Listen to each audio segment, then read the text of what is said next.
নমস্কাৰ বন্ধু বান্ধৱীসকল, welcome to মোৰ এটা নতুন ভিডিঅ'লৈ। মানে আজি আমাৰ আলু খান্দিছে, তালৈ এতিয়া মই যাম বুলি ভাবিছোঁ আৰু এয়া বাইকখন লৈ লৈছোঁ। আমাৰ মা দেউতাহঁত আগত গ'ল। মই কলেজৰ পৰা ৰুমত আছিলোঁ, ৰুমৰ পৰা মই এতিয়া ঘৰত আহিলোঁ। ঘৰৰ পৰা এতিয়া মই মা দেউতা আলু খান্দি আছে তাত, মানে অলপ দূৰ, সেইবাবে মই বাইকখন লৈ লৈছোঁ আৰু এতিয়া মই তাত যাম। আৰু এইখন হৈছে আমাৰ বচাগাঁও সমূহীয়া নুনী বাগান। এইখন আমাৰ ঘৰৰ ওচৰতে আছে। ভিতৰত সোমাই গ'লে বহুতো গছ গছনি আছে আৰু এইটো ৰাস্তাৰ মাজেৰে মই যাম এতিয়া তালৈ। মানে মা দেউতা থাকিব য'ত, ময়ো থাকিম ত'ত। আধা বাট পাই গ'লোহি আৰু যাব লাগিব, আৰু দূৰ আছে। মৃদু মৃদু বতাহ। বস্তা দুটাও লৈ আহিছোঁ। প্ৰথম মই বস্তা অনা নাছিলোঁ, তাৰপিছত আকৌ দেউতাই ফোন কৰিলে যে বস্তা দুটা মানে তাত আলু সোমাবলৈ বস্তা দুটাৰ প্ৰয়োজন হৈ আছে, সেইবাবে মই বস্তা দুটা ককাহঁতৰ ঘৰৰ পৰা সোমাই লৈ আহিলোঁ। বাৰিষা হয় তেতিয়া এইবোৰ পানী হৈ যায়। আৰু মই এইটো পুলটোৰ ওপৰত আছোঁ। মই আগতে বহুত এই খনাজনৰ পাৰৰ পৰা মই তাত দেউতাই গৰু চৰাই থৈ দিয়ে, তাৰপৰা মই বহুত গৰু নিব আহিলোঁ, মানে বহুত বাৰ গৰু নিব আহিলোঁ, বহুত গৰু নহয় দেই।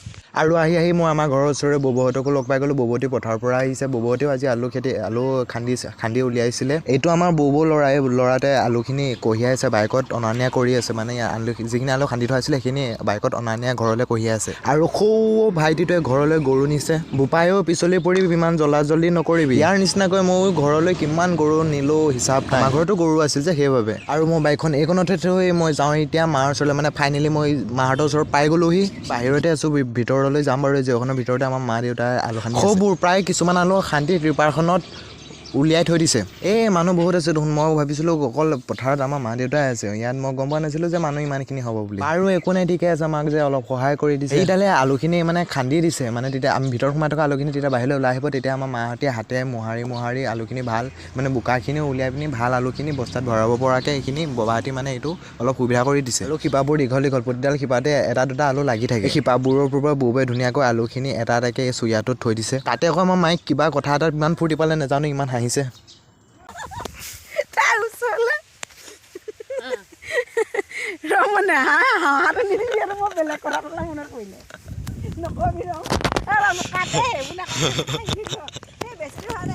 আলুখিনি চাই ভাল লাগিছে। যিকেইজনে মোৰ ভিডিঅ'টো চাইছে প্লিজ ছাবস্ক্ৰাইব কৰি দিবাচোন। আল্ল লাগিবা নি আল্ল কোনোবাই মোৰ লগত আহিবা যদি আহিবা, আমি দুইটা মিলি আখিনি বিক্ৰী কৰিব যাম। আইতা বোলে আকৌ মোক ফটোকপি মাৰি দে। আৰু প্ৰায় 50% আলু খনা হৈ গ'ল, সেইবাবে আলুখিনি বস্তাত ভৰাই আছে এটা এটাকৈ ঘৰত নিবৰ বাবে, নহ'লে ইয়াতে থাকি যাব ন ৰাতিলৈ। মা দেউতা আলু খান্দি আছে আৰু লগতে বৰ্তা, মানে ঘৰৰ ওচৰৰে বৰ্তাহঁত আহিছে। বৰ্তাহঁতেও আলু খান্দি আছে, অলপ আমাক সহায় কৰি দিছে। আৰু এইফালে মই অলপ তোমালোকক অলপ কিছুমান দৃশ্য দেখুৱাম বুলি আহিছোঁ। আৰু এইখন চাইনবৰ্ডখন, ইয়াত লিখা আছে বহুত দিনীয়া চাইনবৰ্ড, বচাগাঁও মানে খনাজান বুলি লিখা আছে, মানে এই জানখনৰ বিষয়ে লিখা আছে। আৰু এইখন হৈছে দলং। এইটো মই খাই আছোঁ, বইল গৈছিলে খাই আছোঁ। আৰু মই এতিয়া সিফালে যাব লাগিব, মানে সিফালৰ কিছু দৃশ্য দেখুৱাম তোমালোকক। দৃশ্যটো খুবেই ভাল। দোস্ত এনেধৰণৰ বাঁহৰ দলং আজিকালি কমেই দেখা যায়। দোস্ত মই এতিয়া এপাৰে আহিলোঁ আৰু গছজোপাত হৈছে এই গছজোপা আগত বহুত, মানে আৰু 2 বছৰ 3 বছৰ আগতে গছজোপা, এতিয়া কাটি দিলে গছজোপা বাৰু। 2 বছৰ 3 বছৰ আগতে গছজোপা বহুত ডাঙৰ আছিলে। আৰু ইয়াত এই গছজোপাৰ তলত এখন ভগৱানৰ ফটো আছিলে। ভগৱানৰ কি ফটো আছিলে নামটো পাহৰিলোঁ বাৰু। আৰু এইটো এটা ঘৰ আছিলে, ইয়াত মানে মানুহবোৰে পিকনিক খাবলৈ আহিলে আমি ইয়াতে পিকনিক খাওঁ আগতে। এতিয়া মানে জেগাবোৰ অলপ পৰিৱৰ্তন হৈ গ'ল। দোস্ত সেইটো হৈছে এটা ঘৰ, আৰু এইফালে আৰু ঘৰ আছে। এই তাত এনেকৈ মাজে মাজে ইয়াত এই গোটেই পথাৰখিনিৰ ভিতৰত মাজে মাজে এটা দুটা ঘৰ আছে। কাৰণ ইয়াত আমাৰ যেনেকৈ আলু খেতি কৰিছে, তেনেকৈ ইয়াত থকা মানুহবিলাকে বিভিন্ন ধৰণৰ খেতি কৰিছে। ৰঙালাও, জাতিলাও, মূলা, তেনেধৰণৰ বিভিন্ন ধৰণৰ খেতি কৰি থোৱা আছে। সেইবাবে ইহঁতে এইখিনি মানে ভালদৰে চাবৰ বাবে সিহঁতি ইয়াত থাকে। মই আজি অকলে আহিলোঁ মানে ইয়ালৈ, সেইকাৰণে মই নাওখনত উঠিব নাপালোঁ। যদি মোৰ লগত কোনোবা এটা অহা হ'লে মই নাওখনত উঠিলোঁ হয়। চৰাই চিৰিকটি আৰু গৰু গাই বাহিৰে একো শব্দই নাই।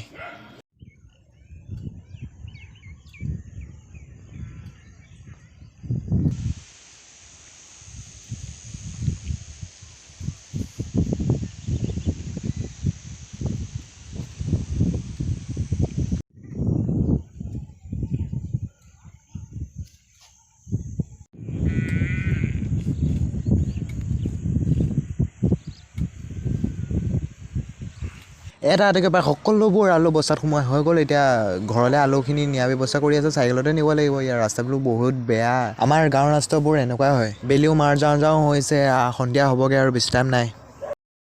যেতিয়া মই সৰু আছিলোঁ তেতিয়া মানে আমাৰ আলু খেতি কৰিছিলে তাৰমানে মই তোমালোকে আকৌ নাভাবিব যে ইহঁতৰহে আলু খেতি কৰিছে এই আলু খেতি কৰিলে বোলে সেইটোকে ভিডিঅ' বনাই ইউটিউবত দিব লাগে নে ইমান লেভেল নে ইয়াৰ সেইটো নহয় আচলতে মোৰ এনেই মানে মন গৈছে মোৰ কিবা এটা ভাল লাগিছে সেইবাবে মই দিছোঁ আৰু মই যেতিয়া মই সৰু আছিলোঁ তেতিয়া মানে আমাৰ আলু খেতি কৰোঁতে খুব বইল কৰি খাইছিলোঁ এইবাৰ মানে বইল কৰি খোৱা নাই কাৰণ আইতা বহুত ধুনীয়াকৈ আলু খানি আছে দেই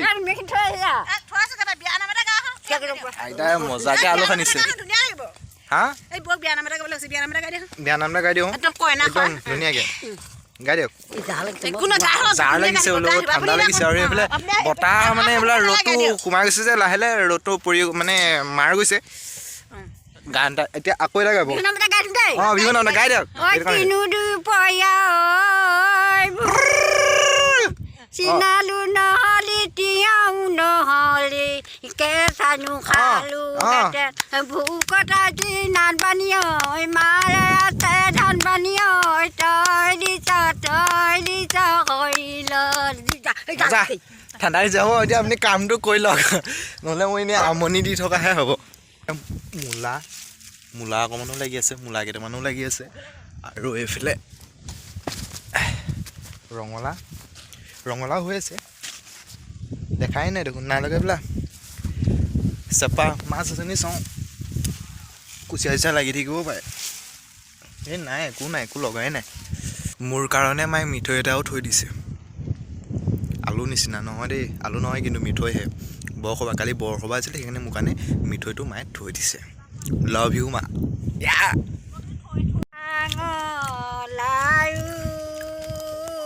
বিস্কুটটো খাই আকৌ আহি গ'লোঁ মানে আইতা আকৌ মনে মনে গান গাই আছে সেইকাৰণে নাহি মোৰ কলহতে মুঠি চাউল ঠিক আছে বন্ধুসকল ভিডিঅ'টো আজি ইমানতে ৰাখিছোঁ মানে আজি মোৰ মোবাইলৰ চাৰ্জ বহুত কম আছে কাৰণ মই অহা কথা নাছিলে মায়ে ফোন কৰিলে যে তই ঘৰলৈ গুচি মই আলু খানিম সেইবাবে মই ঘৰলৈ আহিলোঁ আৰু মোবাইলত চাৰ্জ দিবলৈ টাইম হ'লে সেইবাবে আজি মোৰ ভিডিঅ'টো অলপ ছুটি হ'ল আৰু মই লং ভিডিঅ' আজি এনেকৈ ফাৰ্ষ্ট বনাইছোঁ আগতে এইবোৰ কিবা কানি কুট কাট কৰি ভিডিঅ'টো বনাওঁ আৰু এই নাৱত উঠিবা নেকি নাৱত পানী হ'লে যে মই সদায় নাৱত উঠিব নিবিচাৰিলেও উঠিব লগা হয়েই কাৰণ আমাৰ পানী হ'লে আমাৰ ঘৰৰ চাৰিওফালে পানী হৈ যায় ন মানে ভিতৰত নোসোমায় আৰু চোতালৈকে নাপায়হি আৰু নে পানী হ'লে মানে কলেজলৈ যাবলৈ হ'লেও মই ৰাস্তা দি যাব লাগিব ন ৰাস্তাটোত মানে আমাৰ অলপ ডাউন তাত মানে নাৱত উঠি পিনি মই মেইন ৰাস্তাত পাওঁগৈ তাৰ পৰা মই কলেজলৈ যাব লগা হয়